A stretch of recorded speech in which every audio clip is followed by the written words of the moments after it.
അസ്സലാമു അലൈക്കും റഹ്മത്തുള്ളാഹി തആല വബറകാതുഹു. അൽഹംദുലില്ലാഹി കഫാ വസ്സലാം അലാ ഇബാദിഹി നിഅമ അമ്മാ ബഅദ്. എല്ലാവർക്കും റാഹത്തല്ലേ? അൽഹംദുലില്ലാഹ്. കുറഞ്ഞ സമയത്തിൽ കൂടുതൽ അറിവ് എന്ന മനോഹരമായ ആശയവുമായി വീണ്ടും നമ്മൾ ഒരുമിച്ച് കൂടിയിരിക്കുകയാണ്. കൽമ നിറച്ച് ദുആ ചെയ്യുന്നവർ, മറ്റുള്ളവരിലേക്ക് എത്തിച്ചു കൊടുക്കുന്നവർ, ഇതിനുവേണ്ടി പരിശ്രമിക്കുന്നവർ, ഇതിനുവേണ്ടി ഓടി നടക്കുന്നവർ, എല്ലാവർക്കും ദുആ കൊണ്ട് വസിയത്ത് ചെയ്തവർ എല്ലാവർക്കും എല്ലാവിധ ഖൈറും ബറക്കത്തും അല്ലാഹ് പ്രദാനിക്കുമാറാകട്ടെ, അല്ലാഹ് സ്വീകരിക്കുമാറാകട്ടെ. അൽഹംദുലില്ലാഹ്. എൻ്റെ പ്രിയമുള്ളവരെ, കുറഞ്ഞ സമയത്തിൽ കൂടുതൽ കാര്യങ്ങൾ പഠിക്കുക എന്നുള്ളതാണ് നമ്മുടെ ആശയം. അതുകൊണ്ട് നീട്ടിപ്പരത്തി പറയുന്നില്ല. ഇന്ന് നമ്മൾ പഠിക്കുന്നത്, നമുക്കറിയാം നമ്മുടെ ജീവിതത്തിന്റെ ഒരു അവസാനമുണ്ട് എന്ന് നമുക്ക് എല്ലാവർക്കും അറിയാം. ഒരു രോഗി നമ്മുടെ മുന്നിൽ, ഒരു മനുഷ്യൻ നമ്മുടെ മുന്നിൽ മരണാസന്നനായി കണ്ടാൽ, മരണം ഉടനെ ഉണ്ട് എന്ന് മനസ്സിലാക്കിയാൽ ആ മനുഷ്യന് എന്തൊക്കെ കാര്യങ്ങളാണ് ചെയ്തു കൊടുക്കാനുള്ളത്, ഏതൊക്കെ കാര്യങ്ങൾ ശ്രദ്ധിക്കാനുണ്ട് എന്നുള്ള പ്രത്യേകമായ ചില അറിവുകളാണ് ഇന്ന് നിങ്ങളിലേക്ക് തരാനുള്ളത്. നമുക്ക് പലപ്പോഴും ആ സമയത്ത് എന്ത് ചെയ്യണമെന്നറിയില്ല. പലതും കേട്ട് ഓർമ്മയുണ്ട്, അങ്ങനെ ചെയ്യണം, ഇങ്ങനെ ചെയ്യണം, അത് ഇങ്ങനെയാണോ അങ്ങനെയാണോ, പല സംശയങ്ങളും വരുന്ന, മനസ്സ് പതറിപ്പോകുന്ന ഒരു നിമിഷമാണ് ആ നിമിഷം. അള്ളാഹു നമുക്ക് ഈമാനോടെ ജീവിച്ച് ഈമാനോടെ മരിക്കാനുള്ള വലിയ തൗഫീഖ് നസീബാക്കി തന്നെ അനുഗ്രഹിക്കുമാറാകട്ടെ. എൻ്റെ പ്രിയപ്പെട്ട ഉമ്മമാരെ, സഹോദരങ്ങളെ, എല്ലാവരും നമ്മുടെ ഈ വോയിസ് ഓഫ് ഷഫീഖ് ബദ്രി എന്ന ചാനൽ സബ്സ്ക്രൈബ് ചെയ്യുക, മറ്റുള്ളവരിലേക്ക് എത്തിച്ചു കൊടുക്കുക. അള്ളാഹ് കബൂലാക്കി അനുഗ്രഹിക്കുമാറാകട്ടെ. എൻ്റെ പ്രിയമുള്ളവരെ, മരണം അത് അത്ഭുതമാണ്. ജനിച്ചാൽ ഒരിക്കൽ മരണമുണ്ട് എന്ന് ഉറപ്പാണ്. മതമുള്ളവനും മതമില്ലാത്തവനും അള്ള ഉണ്ട് എന്നും അള്ള ഇല്ലാത്തനൊക്കെ പറയുന്ന എല്ലാവരും ഒരുപോലെ അംഗീകരിക്കുന്ന ഒരു കാര്യമാണ് മരണം. മരണം എപ്പോഴാണ് നമ്മുടെ ജീവിതത്തിലേക്ക് കടന്നു വരിക എന്നറിയില്ല.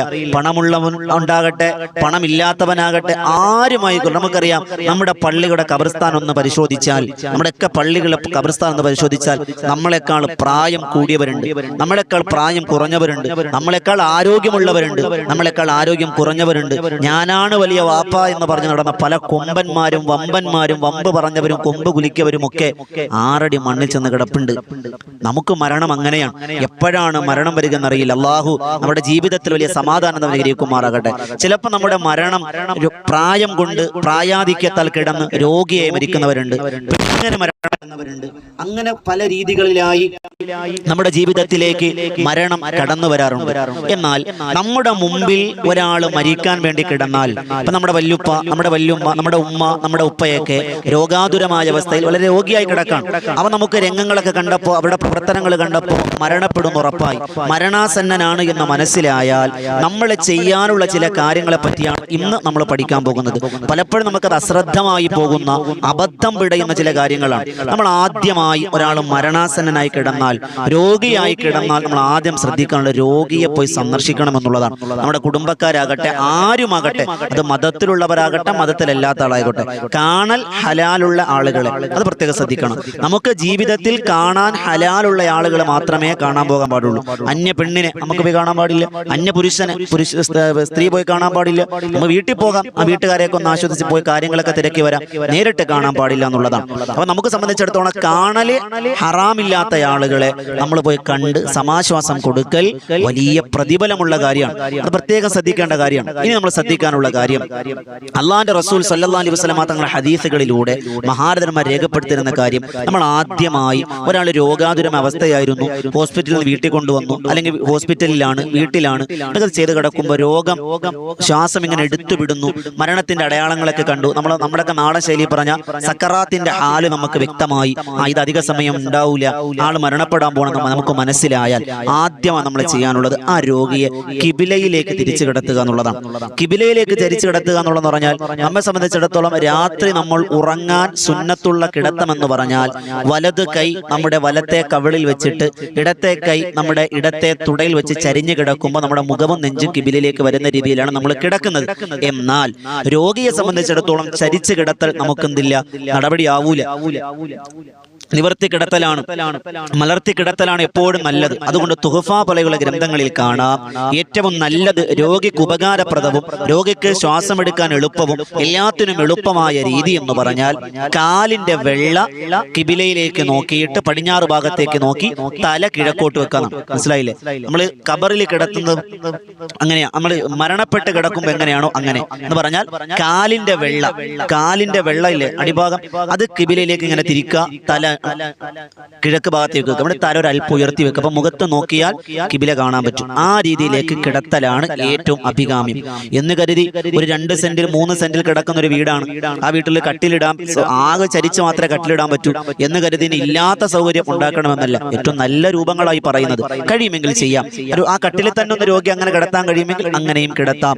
അങ്ങനെ കിടത്തൽ നിർബന്ധമാണെന്നല്ല, സുന്നത്തായ രീതികൾ പറയും. നമുക്ക് ബാധ്യതയുള്ള കാര്യങ്ങൾ പറഞ്ഞു പോകുന്നു മാത്രം. അപ്പൊ കാലിന്റെ വെള്ള ഭാഗം കിബിലയിലേക്ക് നോക്കിയിട്ട് തല ഒന്ന് ഉയർത്തി വെച്ച് കൊടുത്താൽ അതങ്ങനെയായി. പിന്നെ നമ്മൾ ചെയ്യാനുള്ളതെന്ന് പറഞ്ഞാൽ ആ മനുഷ്യന്റെ പരിസരവും ശരീരവും ഒക്കെ വസ്ത്രം എല്ലാം ഒന്ന് വൃത്തിയാക്കി കൊടുക്കുക. ചിലപ്പോ അവിടെ മൂത്രം ഉണ്ടാവും, മലമുണ്ടാകും, അങ്ങനെ പല നജസ്സുകൾ ഉണ്ടാവും. അതൊക്കെ ഒന്ന് ക്ലീൻ ആക്കി കൊടുക്കുക. അവിടെ റഹ്മത്തിന്റെ മലക്ക് വരാനുള്ള സ്ഥലമാണ്. അപ്പൊ അതുകൊണ്ട് അവന് സൗകര്യം ചെയ്ത് കൊടുക്കൽ നമ്മുടെ ബാധ്യതയാണ്. അവിടെ നല്ല സുഗന്ധമൊക്കെ ഒന്ന് പൂശി അതൊക്കെ ഒന്ന് ക്ലീൻ ആക്കി ആ ഇട്ടിരുന്ന വസ്ത്രങ്ങളൊക്കെ ഒന്ന് മാറ്റി, കഴിയുമെങ്കിൽ ഇതൊക്കെ നിർബന്ധമല്ല, കഴിയുമെങ്കിൽ ആ മൂത്രവും മോശനൊക്കെ ആയ ആ വസ്ത്രമൊക്കെ ഒന്ന് മാറ്റി നല്ലൊരു വസ്ത്രമൊക്കെ ധരിച്ചു കൊടുത്ത് ആ പരിസരമൊക്കെ ഒന്ന് ക്ലീൻ ആക്കുക, അത് നല്ലതാണ്. പിന്നെ നമ്മൾ ശ്രദ്ധിക്കാനുള്ള മറ്റൊരു കാര്യം, പ്രത്യേകം നമ്മൾ ശ്രദ്ധിക്കാനുള്ള കാര്യം, ആ പരിശുദ്ധമായ ആ സമയത്ത് റൂഹിനെ, ആ സക്കറാത്തിനെ ഹാലിൽ കിടക്കുന്ന ആളിന്റെ അടുക്കൽ സൂറത്തുൽ യാസീൻ പാരായണം ചെയ്യുക എന്നുള്ളതാണ്. അള്ളാഹുവിന്റെ റസൂലിന്റെ ഹദീസിന്റെ ആശയത്തിൽ കാണാം, മരണവാസന്നനായ ആളുകളുടെ അടുക്കൽ സൂറത്തുൽ യാസീൻ ഓതിയാൽ അവന്റെ മരണവേദന കുറഞ്ഞിരിക്കുമെന്നും അതോടൊപ്പം റയ്യാൻ വഴി സ്വർഗത്തിൽ കിടക്കാൻ ആ ശരീരത്തിന് ആത്മാവിന് കഴിയുമെന്ന് ഹദീസിന്റെ ആശയങ്ങളിൽ കാണാം. സൂറത്തുൽ യാസീൻ ഒന്ന് പാരായണം ചെയ്യുക. മരണാസന്നനായ ആൾ മരണിക്കുമെന്ന് ഉറപ്പായ ആണ്ട് മുമ്പിലായി പറയണേ, നമുക്ക് കാണുമ്പോൾ അറിയാലോ. അതോടൊപ്പം സൂറത്തുൽ റഅദ് പാരായണം ചെയ്യുക. സൂറത്തുൽ റഅദ് പാരായണം ചെയ്യുക. ആ റഅദ് പാരായണം ചെയ്യൽ മരണം എളുപ്പമാകാനും മരണവേദന കുറഞ്ഞിരിക്കാനും ബുദ്ധിമുട്ട് പ്രയാസങ്ങൾ ഒഴിവാകാനും കാരണമാകുമെന്ന് നബി തങ്ങളുടെ ഹദീസ് സ്വല്ലല്ലാഹു അലൈഹി വസല്ലം ഹദീസിന്റെ ആശയത്തിൽ നമുക്ക് കാണാൻ കഴിയും. അപ്പം എന്ത് ചെയ്യുക, സൂറത്തുൽ റഅദ്, സൂറത്തുൽ യാസീനൊക്കെ പാരായണം ചെയ്ത് കൊടുക്കുക. അതോടൊപ്പം നമ്മൾ ചെയ്യണം മറ്റൊരു കാര്യം, വെള്ളം നൽകുക എന്നുള്ളതാണ്. വെള്ളം നൽകുക എന്ന് പറഞ്ഞാൽ നമുക്കറിയാം, അവസാനം ഇവർക്ക് വെള്ളം കൊടുത്തു, എന്റെ കൈ കൊണ്ട് വെള്ളം കൊടുത്തെന്ന് നമ്മൾ പറയില്ലേ.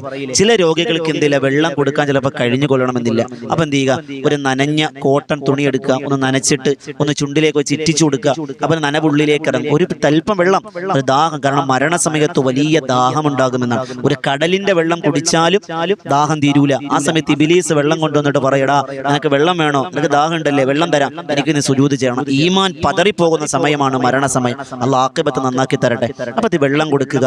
അങ്ങനെ കൊടുക്കാൻ കഴിയുമെങ്കിൽ ഗ്ലാസ്സിൽ ഒഴിച്ചു കൊടുക്കാൻ പറ്റുമെങ്കിൽ അങ്ങനെ, അതല്ല സ്പൂണിൽ ചിറ്റിച്ചു കൊടുക്കാൻ പറ്റുമെങ്കിൽ, അതിനും കഴിയില്ല എങ്കിൽ ഒരു കോട്ടൺ തുണി എടുക്കാൻ നനച്ചിട്ട് അങ്ങനെ എത്തിച്ചു കൊടുക്കുക, അത് റാഹത്താണ്. അതോടൊപ്പം നമ്മൾ ചെയ്യാനുള്ള മറ്റൊരു കാര്യം എന്ന് പറഞ്ഞാൽ പല്ല് തേപ്പിച്ചു കൊടുക്കുക എന്നുള്ളതാണ്. ഒന്ന് പല്ല് തേപ്പിച്ചു കൊടുക്കുക.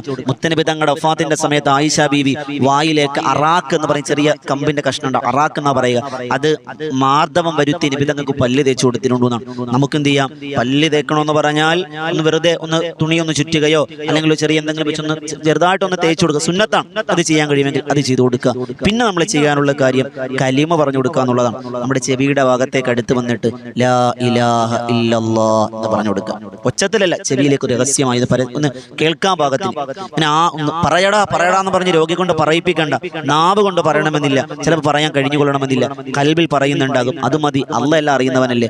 ഇവിടെ നമ്മൾ ശ്രദ്ധിക്കാനുള്ള കാര്യം, കലിമ പറഞ്ഞു കൊടുക്കാൻ പ്രത്യേകം ശ്രദ്ധിക്കാനുള്ള കാര്യം, മക്കള് പറഞ്ഞു കൊടുക്കരുത്, ഭാര്യ ഭർത്താവിന് പറഞ്ഞു കൊടുക്കരുത്, ഭർത്താവ് ഭാര്യയ്ക്ക് പറഞ്ഞു കൊടുക്കരുത്. എന്താ കാര്യം എന്നറിയോ, രോഗി മനസ്സൊന്നും ചിന്തിക്കും, പടച്ചോനെ ഞാൻ മരിക്കാൻ ഈ എവൾ ഇത്രയും കാത്തിരിക്കുകയാണോ, ഞാൻ മരിക്കാൻ യവൻ ഇത്രയും കാത്തിരിക്കുകയാണോ എന്ന് ഭാര്യയും ഭർത്താവൊക്കെ ചിന്തിക്കും. അതുകൊണ്ട് അടുത്ത് നിൽക്കുന്ന ബന്ധുക്കാർ ആർക്കെങ്കിലും കലിമ പറഞ്ഞു കൊടുക്കാം. അത് പ്രത്യേകം മഹാരഥന്മാർ, അങ്ങനെ പണ്ഡിതന്മാർ രേഖപ്പെടുത്തി വെക്കുന്നുണ്ട്. പിന്നെ നമ്മൾ ശ്രദ്ധിക്കാനുള്ള കാര്യം, ഏവർക്ക് സംശയമുള്ള ഒരു കാര്യമാണ്, മരണാസന്നനായ ആളുകൾ അടുക്കൽ ഹൈല്, നിഫാസ്, ജനാബത്ത് ഇതൊക്കെ ഉള്ള ആളുകൾക്ക് പോകാൻ പറ്റും.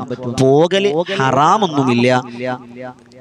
തുഹഫ പോലെയുള്ള ഗ്രന്ഥങ്ങൾ മഹാരഥന്മാർ പഠിപ്പിക്കുന്ന കറാഹത്താണ്. മാറി നിൽക്കാൻ കഴിയുമെങ്കിൽ മാറി നിൽക്കലാണ് ഉചിതം. ഇനി വേറെ ആരുമില്ല, മോളാണ് അടുത്തുള്ളത്, മോക്ക് ഹൈലാണ്, നിങ്ങൾക്ക് വാപ്പ മരിക്കാൻ കിടക്കുന്നു, വെള്ളം കൊടുക്കരുത്, എനിക്ക് ഹൈലാന്ന് മാറി നിൽക്കരുത്. ആരെങ്കിലും ഉണ്ടെങ്കിൽ അവർ ചെയ്തോട്ടെ, ആരുമില്ല എങ്കിൽ അവർ ചെയ്യണം. ഇനി ആർക്കെങ്കിലും ഉണ്ടെങ്കിൽ ഒന്ന് മാറി നിന്ന് കൊടുക്കുക, അത് നല്ല മര്യാദയാണ്. അങ്ങനെ അടുത്ത് നിൽക്കൽ കറാഹത്താണ് എന്ന് പറഞ്ഞ പണ്ഡിതന്മാർ നമുക്കുണ്ട്. എന്ന് പ്രിയമുള്ളവരെ, ഈ 9ഓളം കാര്യങ്ങൾ നമ്മൾ മരണാസന്നനായ ആൾക്ക് നമ്മൾ എത്തിച്ചു കൊടുക്കൽ, നമ്മൾ ചെയ്തു കൊടുക്കൽ. അതോടൊപ്പം 9ാമത്തെ മറ്റൊരു കാര്യം റബ്ബിനെ കുറിച്ച് നല്ല ധാരണ ഉണ്ടാക്കി കൊടുക്കലാണ്. നമ്മൾ ആ മനുഷ്യനോട് പറയുക, അള്ളാഹ് കാരുണ്യവാനാട്ടോ, നീ വിഷമിക്കണ്ട, അള്ളാഹ് ഉന്നതമായ സ്ഥാനത്തിന് പറഞ്ഞ് റബ്ബിനെ കുറിച്ച് നല്ലത് കരുതുക. ആരാണ് ഹുസ്നുൽ ദന്നി ബില്ലാ, റബ്ബിനെ കുറിച്ച് നല്ല ധാരണ കൊടുക്കുന്നയാൾ നല്ല ധാരണയോടുകൂടി മരിച്ചാൽ എങ്ങനെയാണോ റബ്ബിനെ കുറിച്ച് അവൻ ഭാവിച്ചത് അതുപോലെ അള്ളാഹ് അവനോട് പെരുമാറുമെന്നാണ്. അള്ളാഹു ഭാഗ്യം തരട്ടെ. ഞാൻ വേഗം പറഞ്ഞു പോയത് കുറഞ്ഞ സമയം കൂടുതൽ, ഒരു 10 മിനിറ്റിനകത്ത് നമ്മുടെ വിഷയം എപ്പോഴും ക്രമീകരിക്കാൻ ഉദ്ദേശിക്കുന്നത്. അള്ളാഹു സ്വീകരിക്കുമാറാകട്ടെ, അള്ളാഹ് കബൂലാക്കി അനുഗ്രഹിക്കുമാറാകട്ടെ. ഈ 9ഓളം കാര്യങ്ങൾ പ്രത്യേകം ശ്രദ്ധിക്കുക. ഇൻഷാ അള്ളാഹ് മരണപ്പെട്ടാൽ ചെയ്യേണ്ട കാര്യങ്ങൾ നമുക്ക് മറ്റൊരു വീഡിയോയിലൂടെ പഠിക്കാം.